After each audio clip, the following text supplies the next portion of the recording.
قل یا ایہا الکافرون۔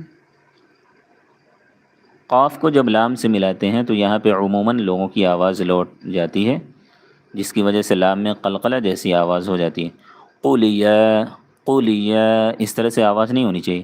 قل یا، قل یا کے اوپر کھڑا زبر ہے، کھڑا زبر الف مدہ کے برابر ہوتا ہے، گویا کہ الف مدہ ہے، الف مدہ کے بعد حمزہ جو ہے وہ دوسرے کلمے میں ایہا اس طریقے سے لفظ ہوتا ہے، تو حمزہ دوسرے کلمہ میں، اس لیے مد منفصل ہوگا۔ کافرون، را کو پر کریں گے کیونکہ را کے اوپر پیش ہے۔ قل یا ایہا الکافرون، یہاں پہ یا کی تشدید کو بھی بہت زیادہ سختی سے نہیں ادا کریں گے اور بہت نرمی سے بھی نہیں ادا کریں گے۔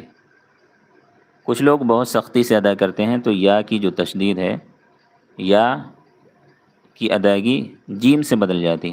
اجوہل، اجوہل اس طرح سے نہیں پڑھنا ہے۔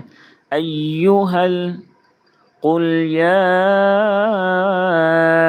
ایہا الکافرون۔